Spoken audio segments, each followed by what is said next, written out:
बिस्मिल्लाहिर्रहमानिर्रहीम। अस्सलाम वालेकुम नाज़रीन, आप देख रहे हैं द लास्ट आवर। मैं हूं यासिर रशीद और स्टूडियो मेरे साथ मौजूद हैं सीनियर तजियाकार राना मोहम्मद अजीम साहब। नाज़रीन, आज चेयरमैन पीटीआई इमरान खान ने कॉल दी थी कि मुल्क भर में एहतजाज के लिए आप सड़कों पर निकलें। पाकिस्तान तहरीक इंसाफ के जो कारकुनान हैं वो मुख्तलिफ शहरों में सड़कों पर निकले हैं। बेशतर शहरों की जगह मुख्तस की गई हैं जहाँ पर स्क्रीन्स के जरिए खिताब चेयरमैन पीटीआई का दिखाया गया, जिसमें चेयरमैन पीटीआई ने खिताब करते हुए ये कहा कि हमने मुनज़्ज़म तरीके से मुल्क को आगे बढ़ाया। कोविड के दिनों में जब आलमी मईशत के साथ बाजारी के शिकार थी उस वक्त हम बेहतरी की जानिब गामज़न थे। मैं खिराज तहसीन पेश करता हूँ NCOC को, जिसने बड़ी मेहनत के साथ काम करके पाकिस्तानी मईशत को बचाया और उन्होंने फैटफ में पाकिस्तान को ग्रे लिस्ट से निकलने का जो इम्कान है उस पर उन्होंने अपनी पूरी टीम को मुबारकबाद दी और अपने इदारों को मुबारकबाद दी कि पाकिस्तानी जो इदारे हैं उन्होंने मिलकर मेहनत की। उनका यह कहना था कि हम्माद अजहर को भी खिराज तहसीन पेश करता हूँ कि जिनकी क़यादत में पाकिस्तान ने बेहतरी का सफ़र किया है। लेकिन फिर उसके बाद उन्होंने कहा कि कहानी में एक नया मोड़ आया। अमरीका की तरफ से साजिश की गई और अमरीका की तरफ से साजिश करते हुए पाकिस्तान को मुआशी बहरान की तरफ धकेला गया और ये इंपोर्टेड हुकूमत मुसल्लत की गई है। मौजूदा अगर मखलूत हुकूमत को देखा जाए तो उनका ये मानना था कि चेयरमैन पीटीआई की कॉल पे ज़्यादा आवाम नहीं निकलेंगे क्योंकि उन्होंने मौजूदा महंगाई की जिम्मेदारी साबिका हुकूमत पर डाली है, पीटीआई पर डाली है। वफाकी वज़ीर इत्तलात ने यह कहा था कि फसाद आपने बर्पा किया, मुआशी बहरान आपने बर्पा किया। लोग इतने पागल नहीं हैं कि आपने जिन पे महंगाई को मुसल्लत किया है वो आपके कहने पे सड़कों पर निकल आएंगे। लेकिन सूरत हाल इसके बरक्स रही। चेयरमैन पीटीआई की कॉल पे बहुत बड़ी तादाद में सड़कों पे लोग जमा हुए। लाहौर का अगर लिबर्टी चौक देखा जाए तो शाहराहें दोनों तरफ से ब्लॉक दिखाई दी। कराची का अगर मंजरनामा देखा जाए तो शाहराह कायदीन ब्लॉक दिखाई दी है। पेशावर में हश्त नगरी बाजार में, फैसलाबाद में घंटाघर चौक में, बहावलपुर में फवारा चौक में, इस तरह मुख्तलिफ शहरों के अंदर बहुत बड़े इज्तिमा सजाए गए और अवाम चेयरमैन पीटीआई की कॉल पे निकले। अब अगर ये पीटीआई ने एहतजाज की कॉल दी थी, अब अगर लॉन्ग मार्च की कॉल दी जाती है जो उनका कहना था कि 10 दिन के अंदर लॉन्ग मार्च की कॉल भी दे सकता हूं, अब अगर लॉन्ग मार्च की कॉल आती है तो फिर मंजरनामा क्या होगा, कितनी बड़ी तादाद में निकलेंगे, मौजूदा हुकूमत उसको किस तरीके से टैकल करेगी, ये एक बुनियादी उनसर है। और महंगाई पे ओवरकम आम आदमी और मौजूदा हुकूमत ये किस तरीके से करेगी, कितनी परेशानी है। राना साहब की तरफ बढ़ते हैं। राना साहब, आज का एहतजाज आपने मुख्तलिफ शहरों के मनाजिर देखे, कितनी बड़ी तादाद में वहाँ पर लोग मौजूद थे, बच्चे थे, बड़े थे, बूढ़े थे। मौजूदा हुकूमत ने बारहा बयानी अकिल करने की कोशिश की है चेयरमैन पीटीआई का कि महंगाई जो है हमने मुसल्लत नहीं की, इन्होंने खुद मुसल्लत की थी। लेकिन क्या समझते हैं कि अवाम में आगही किस हद तक है और अवाम जो अब कॉल पे निकले हैं वो किस मंतिक के तहत निकले? बिस्मिल्लाहिर्रहमानिर्रहीम। अस्सलातु वस्सलामु अलैका या सय्यदी या रसूल अल्लाह, अस्सलातु वस्सलामु अलैका या सय्यदी या हबीब अल्लाह। या सर, आज का लोगों का निकलना, रात के इस पहर में निकलना, और ये कोई 50, 100, 1000, 2000 लोग नहीं, हज़ारों की तादाद में निकलना। पिंडी का मजमा बारिश में खड़ा है, इस्लामाबाद का मजमा मौजूद है, कराची में रुकावटें तोड़ के लोग आए, लिबर्टी जो है वो सदीक ट्रेड सेंटर एक तरफ, कलमा चौक दूसरी तरफ। इस साइड पे आप चले जाते हैं कि बिल्कुल लिबर्टी के सामने वाला रोड बिल्कुल एक तरफ पैक पड़ा है। इस तरह लगता है जैसे ज़मीन से लोग निकल रहे हैं, पता नहीं कहाँ से लोग आ रहे हैं। इस तरह कोई एक शहर दिखा दे, इवन डस्का जो एक छोटा सा शहर है वहाँ पर बूरेवाला में, शेखुपुरा में, गुजरांवाला में, फैसलाबाद में कोई एक शहर ऐसा नहीं है जहाँ से लोग नहीं निकले।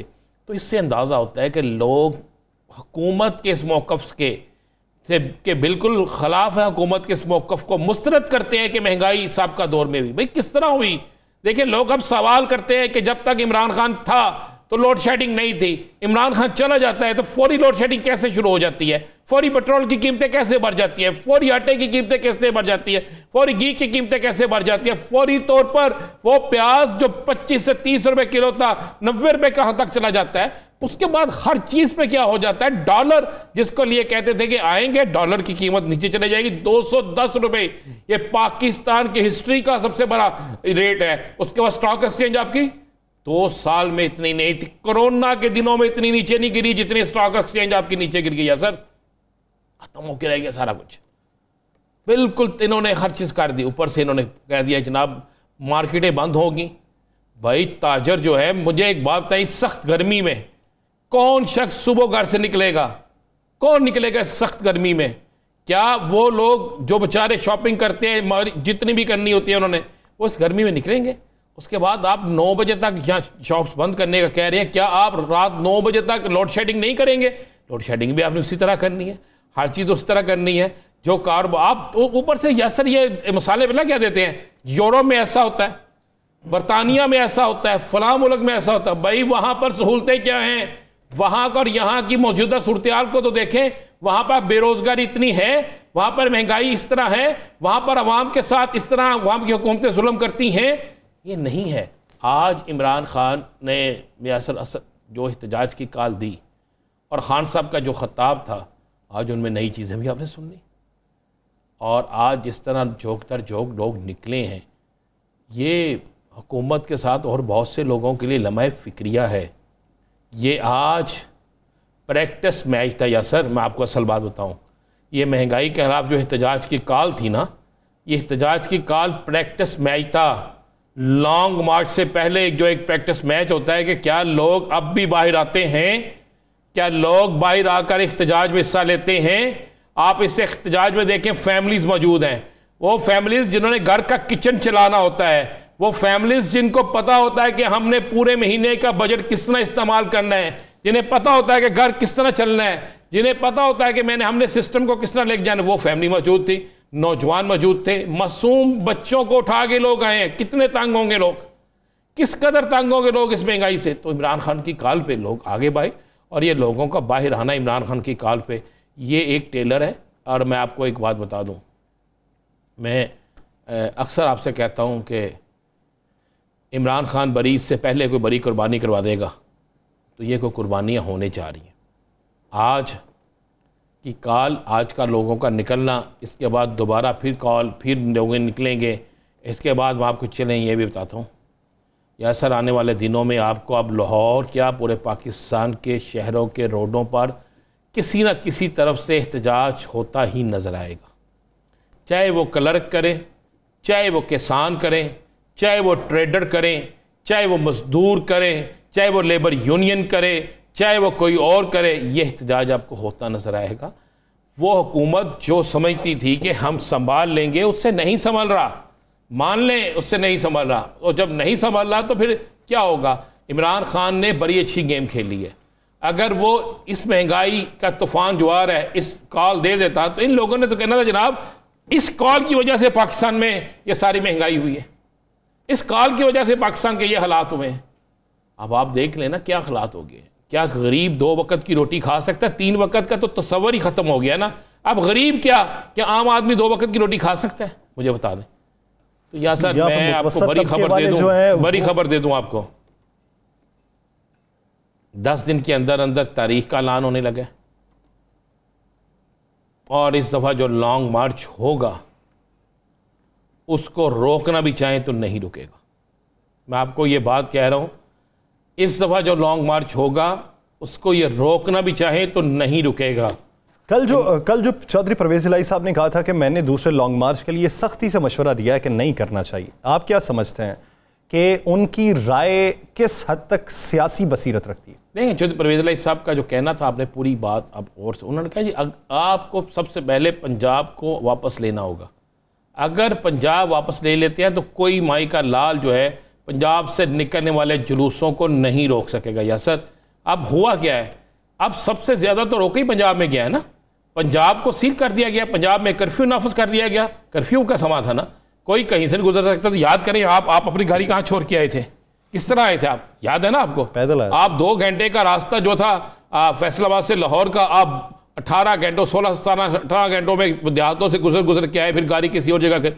तो कितने लोग होंगे जिनके साथ ऐसा होगा? तो इस तरह एहतजाज रोकना, जबरन किस चीज़ को रोकना जबर के साथ या ताकत के साथ, वो उस वक्त तक तो मुनासिब होता है जब तक आपको वक्त ही हो। लेकिन इलेक्शन के रिजल्ट, इलेक्शन में वोट कास्ट करने वाले, आप देखें आज लोग निकले, छोटी छोटी रुकावटें लगी, कराची में बड़ी रुकावटें लगी, यहाँ पे छोटी मोटी रुकावटें लगी, लेकिन लोग निकले। किस तादाद में निकले? इतनी तादाद में ये जो लोग निकले, अगर यही लोग इन्हीं शहरों से इस्लामाबाद का रुख कर लें, और होना क्या है, मैं फिर आपसे कह रहा हूँ, अचानक सरप्राइज आना है। अचानक यासर, अगर रात 12 बजे ऐलान किया जाता है कि सुबह 9 बजे आप इस्लामाबाद पहुंचें, तो रुकावटें खड़ी करने से पहले लोग इस्लामाबाद की तरफ पहुंच चुके होंगे। फिर आप जितनी देर में कंटेनर पकड़ेंगे, जितनी देर में कंटेनर लगाएंगे, जितनी देर में फोर्सेस को तैयार करेंगे, उतनी देर में काफिले जो है कहीं से कहीं पहुंच चुके होंगे यार सर। अब ये होना है, चले मैं आपको बता दूं, मैं खबर दे रहा हूं आपको, 12 घंटे का भी टाइम नहीं दिया जाएगा। अच्छा, फिर अगर तैयारी भी मुकम्मल होगी, फर्ज कर लें पहुंच गए, बड़ा मजमा लग गया, बहुत बड़ी तादाद में आवाम हो गई, प्रेशर कितना बिल्ड होता देखेंगे। मुझे मेरी किसी शख्स से बात हो रही थी, मैंने कहा जी क्या आप देख रहे हैं, तो उन्होंने कहा जिस दिन 1.5 से 2 लाख का मजमा, मैं 25 लाख नहीं कह रहा, 1.5 से 2 लाख का मजमा किसी एक जगह इकट्ठा हो गया तो हालात तब्दील हो जाएंगे। ये मैं आपको कह रहा हूँ, उन्होंने ये नहीं कहा 20 से 25 लाख, 1.5 से 2 लाख का मजमा अगर किसी जगह इकट्ठा हो गया तो हालात तब्दील हो जाएंगे। आज मुझे बताएं, असद उमर जिस जलसे से खिताब कर रहे थे, कितने लोग होंगे, लाहौर में कितने होंगे, बाकी शहरों में आप ज़रा गौर करें ना, तो ये तादाद तो बहुत बड़ी बन जाती है। अभी तो खान ने कहा कि आपने महंगाई के ख़िलाफ़ निकलना है, अभी इसमें किसी को मुनज़्ज़म नहीं किया गया। राणा साहब, इन दोनों में फ़र्क तो है ना, एक अपने ही शहर में निकल के एहतजाज करना है और एक किसी दूसरे शहर के लिए कूच करना है, जहाँ का अंदाज़ा ये भी नहीं है कि कितनी रुकावटें हो सकती हैं, जहाँ पे अंदाज़ा ये भी नहीं है कि कितने दिन वहाँ पे स्टे करना पड़ सकता है। या सर बिल्कुल दुरुस्त कह रहे हैं आप। अब जब फैसला हो जाता है ना, जब लोग फैसला कर लेते हैं कि हमने निकलना है, तो फिर अपना शहर हो या दूसरा हो, देखें एक चीज़ ज़हन में रखिएगा, मैं लिबर्टी से होके आया हूँ, तो मैंने वहाँ पे इतनी फैमिलीज़ देखी जिसकी इंतहा कोई नहीं। तो मैंने पूछा, मैंने कहा जी अगर शेलिंग शुरू हो गई, उन्होंने कहा जी हम घरों से जहन बना के आए हैं कि हम पर शेलिंग भी होनी है, हम पर लाठियाँ भी चलाई जानी हैं, हम पर तशद्दुद भी होना है, हमें पता है ये हो सकता है, ये उन्होंने कहा। तो मुझे बताएं, जब लोग ये जहन बना के निकलते हैं और इतनी बड़ी तादाद में लोग आते हैं, तो इनमें से अगर 25% भी इस्लामाबाद की तरफ जाने में कामयाब हो जाते हैं, तो फिर आप उसका रिज़ल्ट देख लेते हैं। अच्छा, मैं ये नहीं कह रहा कि सारे चले जाएंगे, लेकिन अगर हर शहर में एक रौनक लग गई, हर शहर में प्रोटेस्ट हो गया। चले आप बताएं महंगाई है कि नहीं? मुझसे क्या पूछते हैं? नहीं, चले बताएं महंगाई है ना, किसको नहीं पता महंगाई नहीं। इमरान खान की हुकूमत पे, अगर हुकूमत थी जब तक, लोग कहते थे इनकी टिकट कोई नहीं लेगा, इसलिए नहीं लेगा कि चीज़ें बड़ी महंगी हैं, इनके अरकान असम्बली जो है वो हल्कों में नहीं जा सकते। तो अब तो उससे कई गुना महंगी हैं। अब तो मुझे बता दें, अब तो आप बाजार से नान लेने जाए तो आप यार 100 रुपये के 5 नान लेके आ जाएंगे, 20 रुपये का नान हो गया बाजार में। खमीरी रोटी महंगी होगी, सादी रोटी महंगी होगी वहाँ पे, चक्की का आटा महंगा हो गया है। अगले आने वाले दिनों में ईद आ रही है या सर, ईद उल अज़हा से पहले जो महंगाई का तूफान मजीद आएगा। अब ये जो लोगों को नए बिल आएंगे, ये सब्जियां जो महंगी होंगी, ये हर चीज़ जो नायाब हो जाएगी, आपको लगेगा पता। तो लोग क्या करेंगे भाई? लोग अगर नई एहतजाज भी आएंगे तो फिर अपने वोट के ज़रिए उसका फैसला करेंगे, अपने वोट का हक इस्तेमाल करेंगे, ये होगा। या सर, आप क्या समझते हैं, इस एहतजाज के दौरान क्या किसी और की भी सपोर्ट मिलेगी पीटीआई को?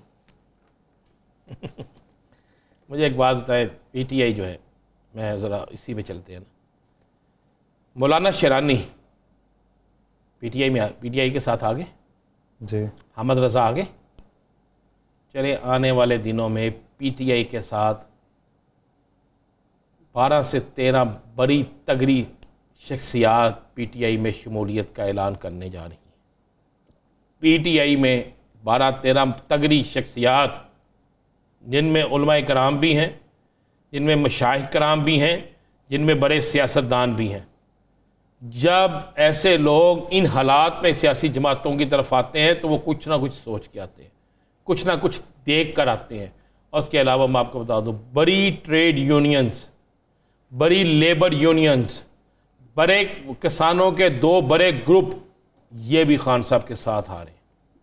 मैं आपको बता रहा हूँ कि खान साहब कप्तान बाकायदा तरीके के साथ खेल रहा है और बहुत सी जगहों से बहुत सी सपोर्ट इनको हासिल है, बहुत सी जगहों से बहुत सी सपोर्ट इनको हासिल है। अगर सपोर्ट हासिल ना होती तो शायद अब तक कुछ लोगों की जो ख्वाहिश थी, खान साहब की गिरफ्तारी, खान साहब पे मुकदमात, खान साहब को मज़ीद रगड़ा, वो शायद वो पूरी हो चुकी होती। इसलिए वो पूरी नहीं हो रही कि ख्वाहिश करने वालों के पल्ले कुछ नहीं है और सामने जिसके ख़िलाफ़ वो ख्वाहिश जाहिर कर रहे हैं उसके साथ क्राउड है, उसके साथ लोग खड़े हैं। उसका साथ जो है बहुत सी दुआओं के साथ ताकतें में मौजूद हैं। तो फिर अच्छा, आप ये कहते हैं कि मुख्तलिफ हल्कों की सपोर्ट इस वक्त मौजूद है। अगर ये मजमा इस्लामाबाद में पहुँच जाता है तो बईद इसका यास ये भी नहीं कि जो लास्ट टाइम वफाकी हुकूमत ने फ़ैसला किया था कि वहाँ पे फोर्सेस तैनात कर दी जाएँ, तो क्या अब भी फोर्सेस तैनात करने की कोशिश की जाएगी? बिल्कुल की जाएगी, की जाएगी, हो जाएंगी। इमरान खान किसी सूरत में भी किसी फोर्स के साथ नहीं लड़ेगा। इमरान खान किसी सूरत में भी किसी फोर्स के साथ, चाहे वो पुलिस हो, चाहे वो रेंजर हो, चाहे कोई फोर्स हो, इमरान खान किसी सूरत में किसी फोर्स के साथ नहीं लड़ेगा। ना पीटीआई के कारकुनों को उनके साथ लड़ने की हदायत देगा। कोई ऐसा काम नहीं किया जाएगा कि जिससे कुछ लोगों की ख्वाहिश पूरी हो। मैं बिल्कुल वो चीज़ें कह रहा हूँ, वक्त आएगा, आप देख लीजिएगा। आप चौधरी परवेज़ इलाही साहब की बात से किस हद तक इत्तफाक करते हैं कि बयानिया तब्दील थोड़े वक्त के बाद हो जाएगा, साजिश माइनस हो जाएगी और महंगाई, मौजूदा इशूज़, ये बयानिया आगे लेके चला जाएगा? देखिए, वो चौधरी साहब की राय थी, लेकिन मुझे जो लग रहा है कि ये दोनों बयानियाँ जारी रहेंगे और लोग इन दोनों बयानियों से पीछे नहीं हटेंगे। आप क्या समझते हैं, पजीराई ज़्यादा किस में मिलेगी? दोनों में मिले। देखें, बयानियाँ, बेसिक जो बयानियाँ हैं वो तो वही है जो कि खुद मुख्तार पाकिस्तान, वो ये नहीं कह रहे कि अमेरिका से तल्लुकात ख़त्म कर दें, वो ये नहीं कह रहे कि अमेरिका को छोड़ दें, कभी भी किसी मुल्क को नहीं छोड़ा जाता, लेकिन हर मुल्क के साथ डील अपनी उसके टर्म एंड कंडीशन में भी की जाती है। हम कमज़ोर नहीं हैं कि हम उस कंडीशन में किसी से डील करें कि जनाब आएँ, हमारा सब कुछ ले जाए, बस हमें रहने दें, ऐसा नहीं होगा। अपना अगर आप किसी के लिए कोई कुर्बानी दे रहे हैं तो उससे उसका सिला तो आपको लेना पड़ेगा ना, उससे इस मुल्क के अवाम के लिए मुआवजा तो लेना पड़ेगा ना। ये तो बड़ी क्लियर सी चीज़ें हैं। ये तो इमरान खान भी कई दफ़ा कह चुके हैं कि अगर कोई ये समझे कि मैं ये कह रहा हूँ अमेरिका का मैं दुश्मन है, तो अमेरिका का दुश्मन हूँ ही नहीं। मैं ये कह रहा हूँ कि भाई मेरे मुल्क, मैं आपके मुल्क के किसी काम में मुदाखलत नहीं कर रहा, आप मेरे काम में क्यों मुदाखलत कर रहे हैं? अगर अमेरिका भारत का भी बड़ा उसका भारत के साथ तल्लुकात बड़े अच्छे हैं, रशिया के साथ भी बड़े हैं, रशिया के साथ भी अच्छे हैं, तो अगर वो एक मुल्क है दोनों मुल्कों के साथ तल्लुकात अच्छे रख सकता है, तो हमें क्या है, हम क्यों नहीं? हम पर ऐसी पाबंदियाँ क्यों, हम पर ऐसा जुल्म क्यों, हम पर ऐसा मामला क्यों? मैं फिर कह रहा हूँ कि खान साहब को अगर कोई कहे कि फ़ौज से लड़ाई नहीं करेंगे, खान साहब को कहे कि किसी और अदारे से लड़ाई, वो नहीं करेंगे। खान साहब अपनी ताकत का मुजाहिरा करेंगे। आज टेलर था टेस्ट, आज आप कह सकते हैं कि वो मैच का क्या कहते हैं, मैच की प्रैक्टिस मैच था, और आज के बाद, आज प्रैक्टिस मैच देखने के बाद, आज इसके खान साहब ने जो मीटिंग इस वक्त कॉल की हुई है, इस मीटिंग में ये फैसले हो रहे हैं। फैसला वो होगा जो खान साहब करेंगे, और फैसला ये है कि खान साहब जा रहे हैं इस्लामाबाद की तरफ, मैं आपको बता रहा हूँ, और बड़े ज़ोर शोर से जा रहे हैं, और अचानक कॉल होगी, सरप्राइज़ होगा। खान साहब अभी चाहते हैं कि बहुत सी चीज़ें क्लियर हो जाएं, बहुत से और मामला लोगों के सामने आ जाए, ताकि ये मुकम्मल तौर पर ये लोग बेनकाब हो जाएं। सही। तो राना साहब आगे बढ़ते हैं, बात कर लेते हैं ये जो नया इतलाक़ किया जा रहा है मुल्क भर में। खैबर पख्तूनख्वा ने तो उससे इनकार कर दिया, सिंध ने अप्लाई किया, पंजाब भी करने जा रहा है। मार्केट्स जल्दी बंद की जाएंगी रात 9 बजे, कुछ जो सेक्टर्स हैं उन्हें इस्तिस्ना हासिल होगा, लेकिन तवानाई की बचत के हवाले से ये प्लान मुरतब किया गया। अब उनकी डिमांड्स ये ताजर बरादरी की कि ईद हमें गुजार लेने दें, बाद में बेशक 7 बजे आप बंद करवा लें, हम बंद करने को तैयार हैं। अब ये जो वो दिन है, हमने कोरोना में मुश्किल दिन गुजारे थे, वो कोरोना की वजह से थे, अपनी जान बचाने के लिए। अब आप तवानाई का बहरान हम पे मुसल्लत करके उसका टैग लगा के हमें ये कह रहे हैं कि कारोबार फिर से बंद कर दें, तो हम कैसे बंद कर दें? तो क्या समझते हैं कि ट्रेडर्स के साथ क्या मज़ीद कशीदगी पैदा होगी? बिल्कुल होगी जी, बल्कि वो ट्रेडर्स बड़े परेशान हैं जो लंदन में बाऊजी से मिल के आए, जो दावे करते थे कि हुकूमत जो है वो बड़ी अच्छी जाएगी, जो हुकूमत के साथ खड़े थे, अब वो बड़ा परेशान है, क्योंकि उनकी मार्केटों में जब वो जाते हैं, वो वाहिद कमिटमेंट करके आते हैं, जनाब जो आप कहेंगे वही होगा। मार्केटों में जाते हैं वो तो मार्केटों वाले सीधे हो जाते हैं। जब वो कहते हैं जी क्या हम भूखे मरे, आप देखें यार सर, इस शदीद गर्मी में 6 बजे से पहले तो गाहक का निकलना मुमकिन नज़र ही नहीं आता। लोग गर्मी में घरों से किस तरह निकलेंगे? पेट्रोल महंगा, हर चीज़ महंगी। आप देखिएगा कि दुकानदारी वैसे ही कम हो गई है। आप कहते हैं जनाब घरों से निकलेंगे, लोग सुबह के टाइम घर से किस तरह निकलेंगे? आप एक सरकारी मुलाजम है, आपने 3 बजे या 4 बजे छुट्टी करके घर आना है, घर आने के बाद आपने घंटा 2 घंटे 3 घंटे रेस्ट करनी है, उसके बाद आपने बच्चों को साथ लेकर जाना है, आए जी शॉपिंग करने चलते हैं, ईद की शॉपिंग हो या रूटीन की शॉपिंग, यही होगा ना। क्या आप सरकारी इदारों को क्या कहेंगे दफातर को, जनाब आप सुबह 9 बजे घर चले जाएं इसलिए कि हमने शाम 7 बजे या 9 बजे शॉप्स बंद करवानी है, आप घर जाके शॉपिंग करें? ये हो सकता है? ये मुमकिन ही नहीं है। फिर उसके बाद आप पाबंदियाँ लगा रहे हैं, ईद के दिन है, लोग करते हैं, और ऊपर से पाकिस्तान के लोगों का मजाज चेंज है। आप जिन ममालक का जिक्र करते हैं उन ममालक की और अपनी इकॉनमी की सूरत हाल को देखें, उन ममालक में और अपने ममालक में कि इन चीज़ों को देखें कि वहाँ पे लोगों को क्या मिलता है, उनके टैक्स का पैसा किस तरीके से खर्च होता है और उसका उनको क्या फ़ायदा मिलता है, यहाँ पे क्या फ़ायदा मिलता है। चले मुझे एक चीज़ बता देना, ये नहीं होगा, ट्रेडर्स के साथ इनके फड्डे होंगे, ट्रेडर के साथ इनका रफड़ पड़ेगा और आखिरकार हुकूमत को बैक पे जाना पड़ेगा। मैं आपको ये लिख के दे रहा हूँ, हुकूमत बैकफुट पे जाएगी, हुकूमत हर सूरत में बैकफुट पे जाएगी। इस पर अगर आप ये कहें कि नहीं होगा, इस पर नहीं, ये मुमकिन नहीं है, ये किसी सूरत, देखें आज तो कह दिया ना ताजरों ने, उन्होंने कहा जी कोरोना में हमारे साथ ये नहीं हुआ तो अब आप करने जा रहे हैं। या सर मगरिब जो है वो कितने बजे होती है? मगरिब की अजान जो है वो 7 बजे के बाद होती है, और जब 7 बजे के बाद मगरिब की अजान हो रही है तो आप क्या समझते, लोग ठंडा मौसम होगा निकलेंगे ना, आगे तो शदीद गर्मी की लहर आ रही है, बेइंतहा शदीद गर्मी की लहर आ रही है। और इस चीज़ में और ऊपर से ताजर कहते हैं जनाब ये तो हमें बता दें, अगर देखें उन्होंने ऑफ़र दी है, उन्होंने कहा जनाब ये सुबह से लेकर शाम तक क्या बिजली की लोड शेडिंग नहीं करेंगे? लोड शेडिंग भी उसी तरह होगी, लोड शेडिंग भी उसी तरह होगी, उसके साथ साथ बिजली के रेट्स भी बढ़ जाएंगे, महंगाई तो वैसे ही मुसल्लत है, तो कारोबार के जो दिन है अगर उसमें कारोबार नहीं होगा तो फिर माशी बहरान से कैसे निकला जा सकता है, घर का खर्च कैसे चलाया जा सकता है। तो इसलिए हुकूमत बैकफुट पर जाती है, आपको दिखाई देती है। नाज़रीन मज़ीद सियासी मंजरनामे में बात करेंगे, एक शॉर्ट ब्रेक के बाद, कहीं नहीं जाएगा।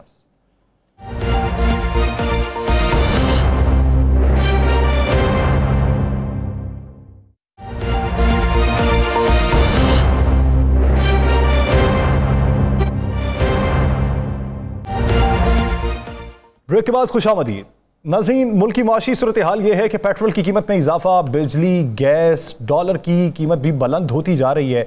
इसके साथ साथ अफरात ज़र में कमी वाक़ हो रही है, उसके साथ ज़र मुबादला के ज़खायर कम हो रहे हैं, बुलंद शरह सूद है।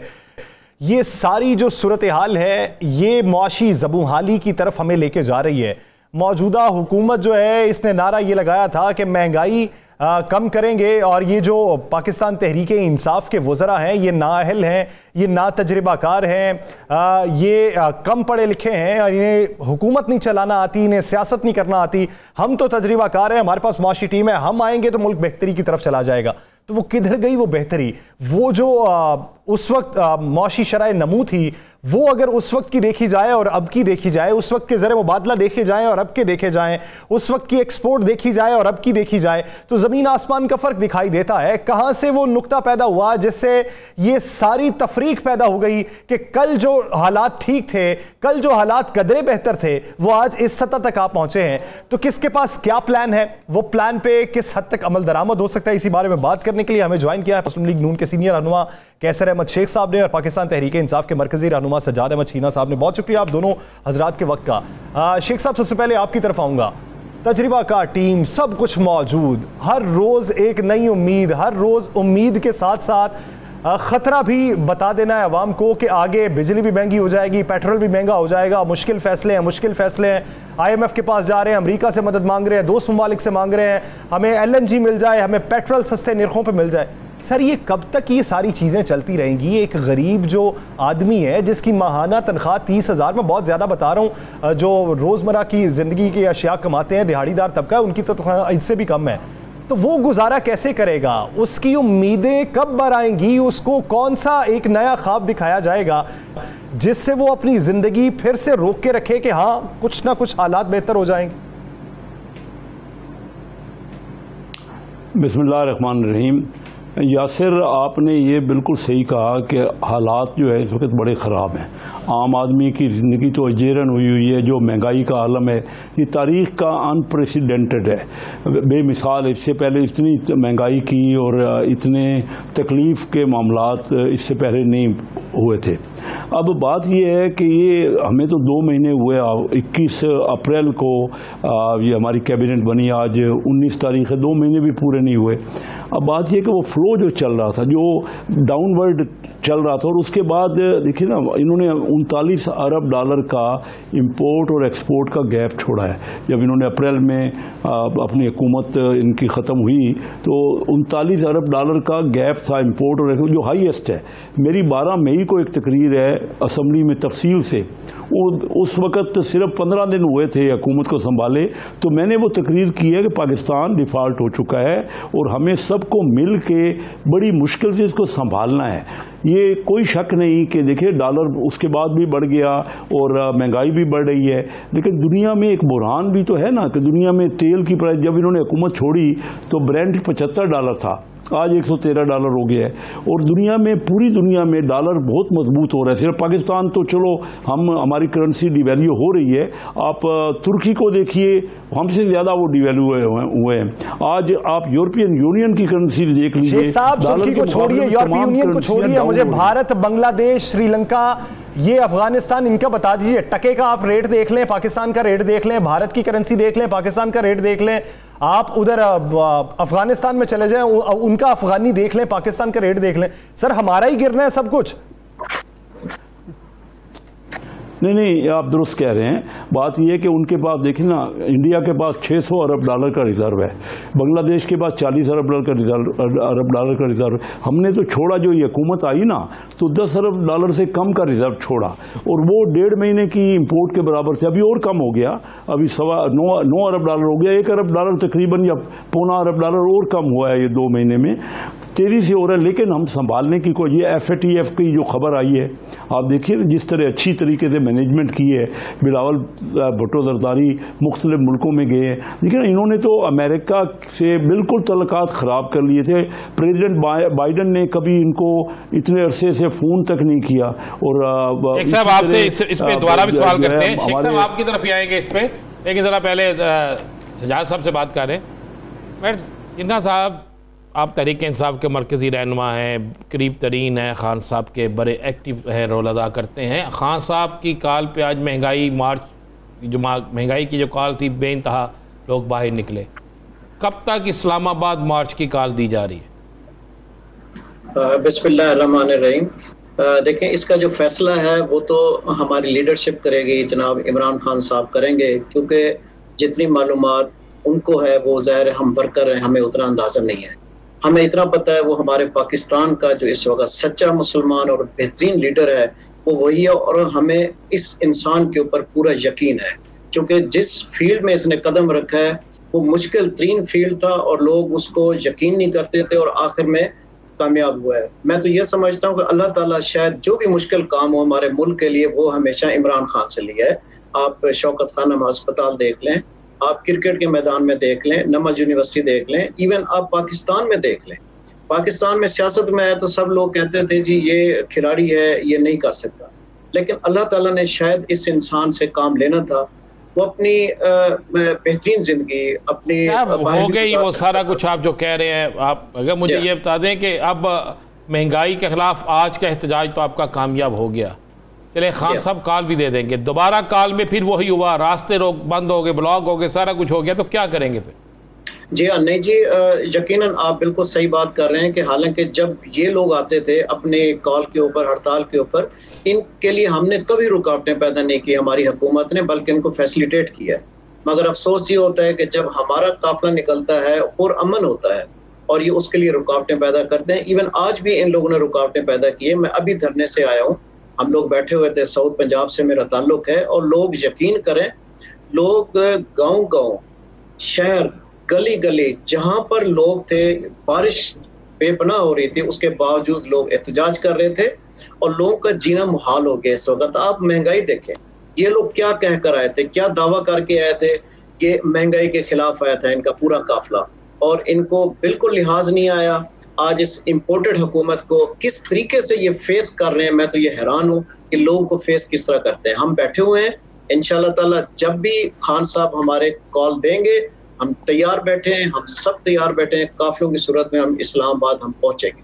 कैसा शेख साहब, 2 माह हुए आपको आए हुए, मान लें सारा कुछ खान साहब ने ख़राब कर दिया, फिर आपके पास एक पूरी बेहतरीन रस्तुओं की टीम है, थिंक टैंक है पूरा, बड़ा बेहतरीन है। मुझे तो एक आपकी बात सुन के बड़ी हैरानगी हुई। आप तो कभी ऐसी बात नहीं करते थे कि FATF का मामला आपने सारा क्रेडिट भुलावल साहब को दे दिया, तो जो इतने सालों से बाकी सारे मामला लगे हुए थे उस पर आपने किसी और को नहीं दिया।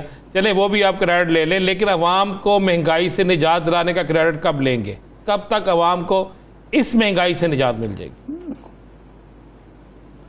देखिए, मैं आपको बताऊं, मैं क्रेडिट सिर्फ खुद नहीं ले रहा, इसमें PTI का भी बहुत बड़ा क्रेडिट है। FATF को हमें फ्रैंकली बात को मानना चाहिए। मैं जो कहना चाह रहा हूं ना, देखिए, जब इमरान खान आए, एग्जैक्ट फिगर आपको दे रहा हूं कि एक पाकिस्तानी 1,25,000 रुपए का मकरूज था। अब ये जो गए हैं आज 53,000 अरब हमारा कर्जा है, 22 करोड़ पे तकसीम कर दें तो 2,40,000 का कर्जा छोड़ के गए हैं। अब मेरी बात सुनिए ना, 4,000 अरब रुपए तो सिर्फ आप सूद भर रहे हैं। आपकी कुल आमदनी इस साल हुई है 6,000 FBR की आमदनी, अगले साल तवक्को है कि 7,000 अरब रुपए हो जाएगी। हम इतना ज़्यादा कर्जा ले रहे हैं। अभी और मिफ्ता साहब भी कह रहे हैं कि हम और कर्जा लेंगे, 53,000 से 60,000 हो जाएगा। ये बात ये नहीं है PTI और IMF की, ये तो PTI और मुस्लिम लीग की बात ये है कि हम अपने मुल्क को कैसे बेहतर करें, जो आपका सवाल है। तो अब अगर और कर्जा ले लेंगे और हम सिर्फ सूद नहीं भरते रहेंगे, भी तो वही कुछ कर रही है ना। अब 2-4 बिलियन डॉलर्स के लिए आप पूरे के पूरे मुल्क को स्टेक पे लगा रहे हैं। आप रेमिटेंसेस में आपने कदगन लगा दी, आपने ओवरसीज पाकिस्तानियों का पाकिस्तान में इन्वेस्ट करना, उसको 5% उस पर टैक्स लगा दिया। जब आप इस तरह का सब कुछ करेंगे तो सर फिर सूरत हाल तो आपकी भी वही होगी जो आप दूसरों की मिसालें दे रहे हैं।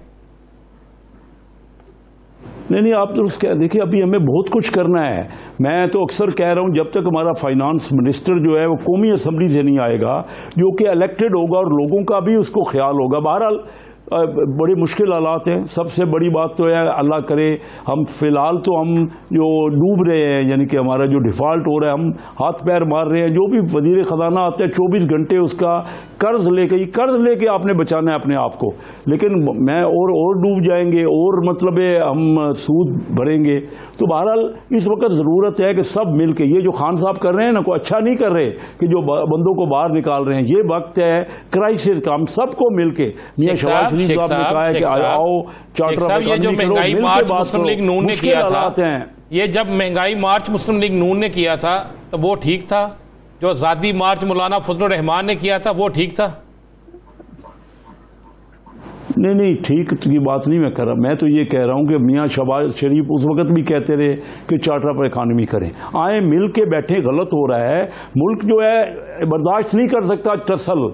वो भी नहीं होना चाहिए था। मुल्क को इन हालात में मिल के बैठना है, क्योंकि हमें अपने मुल्क को बचाना है। सबसे पहले तो वो काम है। आज अगर आप ये करते रहेंगे तो आप ये सियासी तौर पे बेयकीनी की सूरत रहेगी, तो कोई यहाँ इन्वेस्टर नहीं आएगा। ऑलरेडी हमारे पास बहुत कम रिजर्व्स हैं, और पिछले साल देखिए हमारा सिर्फ $1.5 अरब की आई है डायरेक्ट फॉरेन इन्वेस्टमेंट।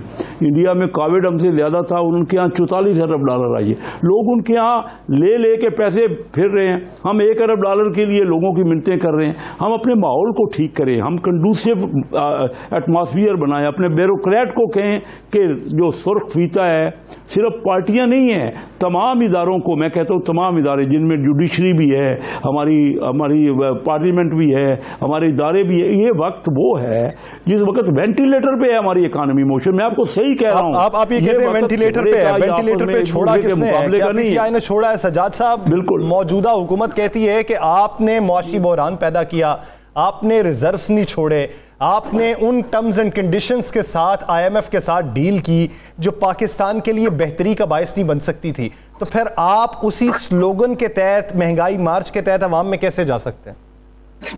बिस्मिल्लाहिर्रहमानिर्रहीम। पहली बात तो यह है कि जनाब, हमारी हुकूमत सिर्फ पाकिस्तान के अंदर रही है 3-4 साल, और ये जो कर्जे लिए गए जब से ये मुल्क हमारा पाकिस्तान बना है, उस वक्त से हुकूमत इन्हीं की रही है, चाहे पीपल पार्टी हो चाहे नून लीग हो। और इनके ये सही फरमा रहे हैं कि इनके कर्जों की किस्तें इतनी ज्यादा हैं, हर आने वाला टाइम हमारे लिए मुश्किल होगा, चाहे कोई हुकूमत भी होगी। लेकिन आप ये देखें कि इन्होंने महंगाई के खिलाफ जब ये आए हैं, इन्होंने कहा जी हम महंगाई खत्म करेंगे, इन्होंने एहतजाज किया है, इस्लामाबाद पहुंचे हैं। तो मुझे बताएं, इनकी हुकूमत भी अब आ गई है, ये समझदार भी हैं, पुराने भी हैं, एक्सपीरियंस लोग भी हैं, चैंपियन भी हैं, तो इनसे महंगाई कंट्रोल क्यों नहीं हुई? महंगाई इसलिए कंट्रोल नहीं हो रही कि जो इन्होंने पिछले सालों में जो कर्जे लिए हैं, हमारी जितनी इनकम है वो आपकी मैक्सिमम इनकम तो कर्जों की किस्तें उतारने में चली जाती है। तो आप जब इमरान खान साहब को जब हुकूमत मिली, आप ये देखें कि कोरोना के मुश्किल तरीन हालात के बावजूद जहां पूरी दुनिया की आप ये देख लें इकोनॉमी बैठ गई है, उसके बावजूद इन्होंने स्मार्ट लॉकडाउन करके इन्होंने उसको संभाला है। और अब आप ये देखें हमारे लोगों की हालत बेहतर होती जा रही थी। जब इन्होंने देखा कि अब हालात बेहतर होते जा रहे हैं, हमारे मुल्क स्टेबल होता जा रहा है, और जब ये रशिया जा रहे थे फ्यूल भी इनको सस्ता मिल जाता 30-40%, तो इनसे ये चीजें बर्दाश्त नहीं हुई, तो उसको चलने देते, 5 साल पूरे करने देते। अगर खान साहब के दावे अच्छे नहीं होते तो ये फिर आ जाते। तो इन्होंने फिर ये हुकूमत खत्म क्यों कराई? क्यों इकट्ठे मिलके इससे जो बेहतर इकोनॉमी की तरफ खान साहब लेकर जा रहे थे, इन्होंने क्यों उस हुकूमत को खत्म किया अमेरिका की मदद के साथ? अगर किया भी है तो फिर अब आप उसकी महंगाई खत्म करते, गरीब का ख्याल रखते। महंगाई उससे डबल हो गई, आपके सामने है। पेट्रोल महंगा हो, ज्यादा महंगा हो गया, डीजल महंगा हो गया। मैं तो ये समझ रहा हूँ अब जो डीजल का जो रेट चल रहा है, काश्तकार बेचारा तो अब काश्त कर ही नहीं सकेगा। हमारे पास तो अभी फूड का क्राइसिस आ जाएगा इसी हिसाब से अगर देखा जाए, क्योंकि डीजल नहीं है, डीजल इतना महंगा है, काश्तकार अफोर्ड नहीं कर सकता। इनको चाहिए था, अगर ये इतने समझदार हैं और मुल्क के साथ मुखलिस हैं, इनको तो हाइड्रो पावर पे आना चाहिए था। इन्होंने जितने पावर प्लांट्स लगाए वो सारे इन्होंने इंपोर्टेड एनर्जी के ऊपर लगाए, फर्नेस ऑयल के ऊपर लगाए, इंपोर्टेड कोयले के ऊपर लगाए। अब आप मुझे बताएं, और कंपनियां वो इनकी अपनी है, उनको रजिस्टर्ड इन्होंने मुल्क से बाहर किया है। डॉलर बढ़ेगा, इनको तो फायदा हो रहा है। अगर वो प्लांट चलेंगे इनको फायदा हो रहा है, प्लांट नहीं चलेंगे इनको फायदा हो रहा है। शेख साहब, आपने हमेशा बात की, जब भी आपसे बात हुई आपने कहा मुल्क की मौशियत को हमें संभालना होगा, हमें मिलकर चलना होगा। क्या इन हालात में वज़ीर आज़म शहबाज शरीफ साहब जो हैं, वो पहले आप कहते थे इमरान खान साहब को आगे बढ़ना चाहिए, अब हुकूमत आपकी है, आपको आगे बढ़ना चाहिए, तो क्यों नहीं हुकूमत कोई डेलीगेशन जो है साबिक वज़ीर आज़म साहब के पास भेजती और उन्होंने जाके कायल करने की कोशिश कर दी कि आएँ पहले मुल्क को संभाल लें, उसके बाद सियासत करेंगे? हम तो बार बार इनसे कह रहे हैं, एक तो हम इनसे कह रहे हैं कि आ जाइए असेंबली में, आ जाइए वहाँ बैठ के बात करें। इस वक्त बाईकाट करने से या असेंबली से असेंबली में तो तब वो आते ना कि अगर आप राजा रियाज को अपोजिशन लीडर ना बनाते। अगर आप देखें शेख साहब, ये भी तो एक मजाक है ना, वो तो इससे बड़ा मजाक क्या है कि आप एक ऐसे शख्स को अपोजिशन लीडर बना रहे हैं कि जो कह रहा है अगला इलेक्शन नून लीग के प्लेटफॉर्म से लड़ूंगा, जो किसी मामले पे है ही नहीं। तो मुझे बताएं वो किस तरह फिर वो आपके पास आते, कौन सा डेलीगेशन ऐसा है जो इनके पास गया है? आपका ये सवाल था ना, वज़ीर आज़म साहब कई बार कह चुके हैं कि आइए बैठे मिल के, ये मुल्क जो है कई बार वो कह चुके। मैं पाकिस्तान मुस्लिम लीग की बिजनेस और कॉमर्स विंग का प्रेसिडेंट हूँ। मैं इनको रिक्वेस्ट, मैं एक यकीन से आपको कहता हूँ, हम उनके पास जाने को तैयार हैं, हम रिक्वेस्ट कर रहे हैं, क्योंकि मुल्क का मामला है। इस वक्त आपस में मार्च करने का और लोगों को निकालने का मामला नहीं है। इस वक्त मामला यह है कि मुल्क बचेगा कैसे। और दिन रात हमारे पास तो 1.25 महीने का रिजर्व है, 1.25 महीने की इंपोर्ट का रिजर्व है। राणा साहब आप भी थोड़ा समझें। सारे हमने तो कई बार जब अपोजिशन में थे तब भी इनको यही कहते थे कि आइए चार्टर ऑफ इकॉनमी करें, मिनिमम कॉमन एजेंडा तो बना लेना। सारी पार्टियां, सारे इदारे इस वक्त या किसी और के पास कोई हल है, ये जो निकल आएंगे, चलो इलेक्शन आज हो सकते हैं इस टेंस माहौल में जब पाकिस्तान डूब रहा है, तो इलेक्शन करा के करोगे क्या? बात तो ये हो रही है कि इस वक्त पहले तो संभाला दे लो ना आप, जो भी एक टेन्योर है, और फेयर इलेक्शन की एक दूसरे के साथ आपस में बात करें।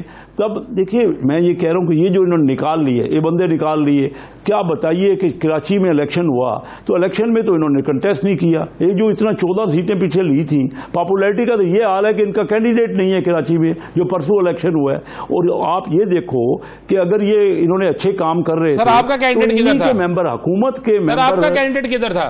नहीं है, नहीं है। हम कराची में हमने 14 सीटें नहीं, कराची में तो इनकी मेजॉरिटी। छोड़ दें, मुस्लिम लीग नून का कैंडिडेट कराची में पिछला इलेक्शन सर, मुस्लिम लीग नून का नहीं है, हमारा कराची में नहीं है कैंडिडेट, नहीं है ना भाई, हमारा कोई सीट एक भी नहीं है, हमारी कराची में नहीं है। ये नहीं, ये एक पॉपुलर पार्टी है ना, कराची की 14 सीटें। मुस्लिम लीग नून पॉपुलर पार्टी नहीं है? पंजाब में आप देखिए, तो क्या मुस्लिम लीग नहीं, पंजाब में आप देखिए ना क्या हुआ। राणा साहब एक मिनट, मुझे अगर बात थोड़ा सा एक फिक्रा ही कहूँगा। देखिए ना, इनके मेंबर सारे हुकूमत से कभी अपोजिशन में लोग नहीं जाते।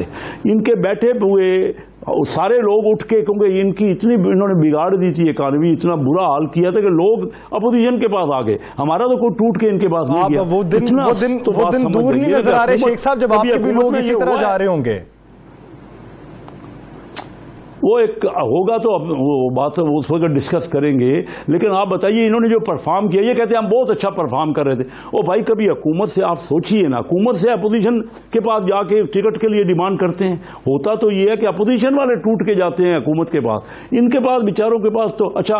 अब कहते हैं इलेक्शन तो इनके हाथ में था। अगर ये असेंबली तोड़ देते, असेंबली इनके पास में था, उस वक्त इलेक्शन करवाया जा सकता था। मौजूदा सूरत हाल के अंदर मुल्क को संभालने के लिए कोशिश की जानी चाहिए। इलेक्शन की बातें बाद में होनी चाहिए, इकोनॉमी पे बात होनी चाहिए।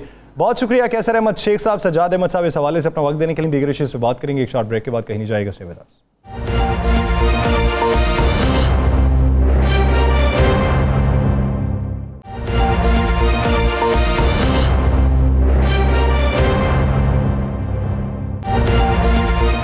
ब्रेक के बाद खुशामदीद नाज़रीन। ज़िमनी इलेक्शन होने जा रहे हैं पंजाब में ज़िमनी इलेक्शन में कशीदा सूरत हाल के हवाले से पहले ही बातें होती रही हैं कि ये इलेक्शन खूनी भी हो सकते हैं, इलेक्शन में मार धाड़ भी हो सकती है, मार कुटाई भी हो सकती है।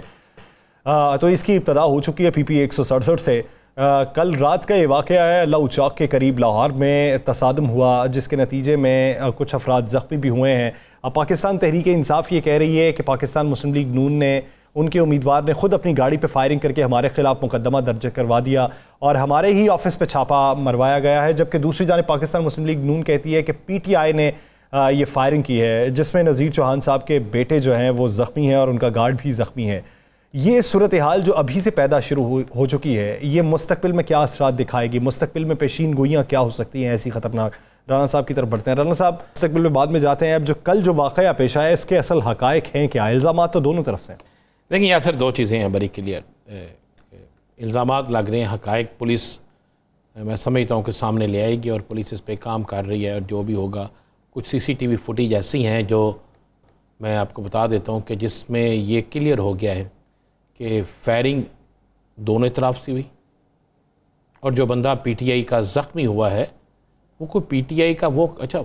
एक बात आपको बता दूँ, अगर कभी किसी ने किसी पे झूठा मुकदमा दर्ज कराना हो तो उस कारकुन को ज़ख्मी किया जाता है जिसकी वो समझते हैं कि इतनी वैल्यू नहीं है, जिसकी इतनी ज़रूरत नहीं है। ये जो नौजवान ज़ख्मी हुआ है, ये खालिद गुज्जर जो है, जो PTI के एक पुराने बड़े मुतहर्रिक कारकुन हैं जिनका बाई इलेक्शन लड़ रहा है, उसका बेटा है और उनका मेन आदमी है। और कभी भी अपने मेन शख्स आदमी को जो फ्रंट में हो, उसको उस जगह पे गोली नहीं मारते जहाँ पर ज़िंदगी ख़तरे में हो। उधर चौहान साहब के जो बेटा और गार्ड ज़ख्मी है, वो खबर क्या है? देखें, चौहान साहब अल्लाह उनके बेटे को ज़िंदगी दे, सेहत दे, तंदुरुस्ती दे और गार्ड को भी दे। चौहान साहब ने कहा जी मेरा बेटा को छू के गुजरी है गोली और वो इतना खौफज़दा है, वो लंदन से आया है कि वो अब मीडिया के सामने भी नहीं आ रहा। मैं कह रहा हूँ कि ये जो हुआ गलत हुआ। मेरे पास जो इतलात हैं, इतलात ये हैं कि एक सियासी जमात PTI के जो थे वो उतारे जा रहे थे बैनर्स। रोज़ाना PTI के बैनर उतारे जाते थे और रोज़ाना ये सारा सिस्टम होता था। PTI इल्ज़ाम लगाती थी ये मुस्लिम लीग नून उतार रही है, ये जो चौहान साहब हैं, चौहान साहब के जो बैनर्स थे वो कहते थे कि ये इज़हार है। और गुज़िश्ता रात जिस वक्त ये सारा वाक़या हुआ है, उस वक्त कुछ लोग बैनर उतार रहे थे। बैनर उतारने पर जब ये तलखला शुरू होती है तो उस तरफ से चौहान साहब जो हैं ये भी अपनी गुज़र होता है इनका, ये आ रहे होते हैं, वहाँ पर ये सारा फड्डा शुरू होता है और फड्डे के बाद वहाँ पर फायरिंग होती है और फायरिंग से कुछ लोग ज़ख्मी हो जाते हैं और जिनमें से एक की हालत बड़ी नाजुक है। अब यासर, मैंने पहले कहा था कि ये इलेक्शन जो है ना, ज़िमनी इलेक्शन, अभी बहुत दिन पड़े हैं लेकिन इसका आगाज़ बड़ा बुरा हो गया। यासर, यही मामलात मैं आपको बता दूं पंजाब के तमाम हलकों में होने, ये मैं आपको कह रहा हूं, ये नोट कर लीजिएगा।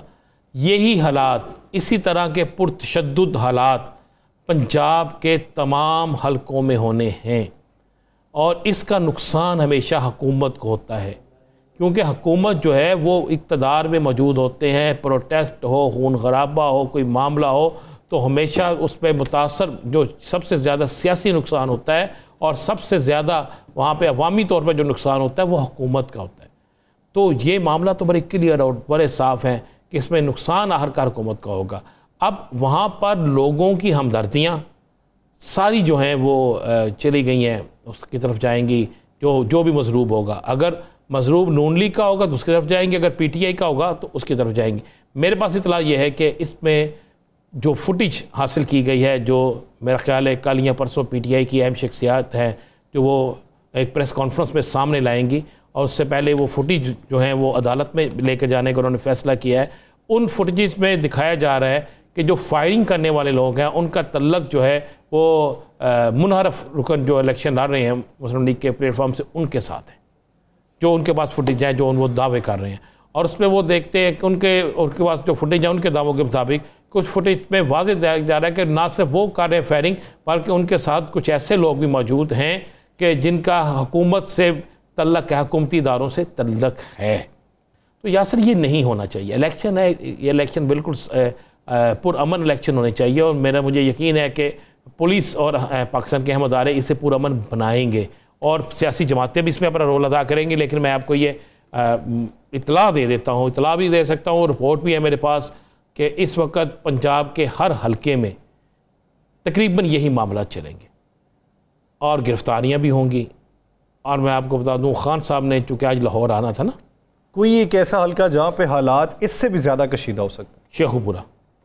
शेखुपुरा, जंग, लोधरा, साहिवाल, इन जगहों पे हालात इससे ज़्यादा कशीदे होंगे। लाहौर तो कशीदा होंगे ही होंगे, मैं आपको बता रहा हूँ, लाहौर तो हालात कशीदा होंगे ही होंगे। शेखुपुरा में हालात बड़े कशीदा हो सकते हैं। जब हालात लाहौर में कशीदा होंगे तो प्रिकॉशनरी मेजर्स क्यों नहीं उठाए जा रहे? या फिर हुकूमत भी यही चाहती है? नहीं, हुकूमत नहीं चाहती। देखें, मैं फिर कह रहा हूँ, हुकूमत को हमेशा नुकसान होता है, ये ज़हन में रखिएगा। ये हुकूमत के ख़िलाफ़ जाता है। हुकूमत चाहती है या नहीं चाहती ये तो मैं नहीं कह सकता, लेकिन हुकूमत ने क्यों नहीं कंट्रोल किया, ये एक सवाल।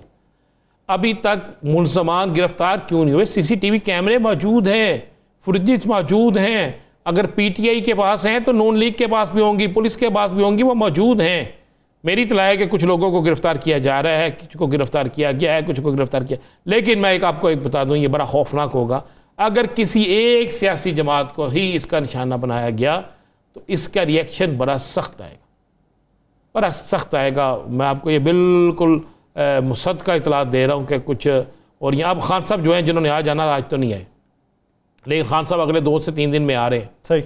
और जब खान साहब लाहौर आएंगे तो हालात उस वक्त जो है बिल्कुल तब्दील होंगे। तब्दील मैं इस तरह कह रहा हूँ कि वर्कर चार्ज हो जाएगा। जब वर्कर चार्ज हो जाएगा तो फिर आप समझते हैं कि मामला किस तरफ जाते हैं। ठीक है, अगर एक ही जमात को निशाना बनाने की कोशिश की गई तो फिर इसका इम्पैक्ट बहुत बुरा आएगा, प्रेशर भी बिल्ड हो सकता है और फिर ये बात हुकूमत के खिलाफ भी जा सकती है। बहुत शुक्रिया। राना अज़ीम साहब हमारे मौजूद है। नाज़रीन, दिलासर से मुझे और राना अज़ीम साहब को दीजिए इजाज़त। अपना बहुत सा ख्याल रखिएगा।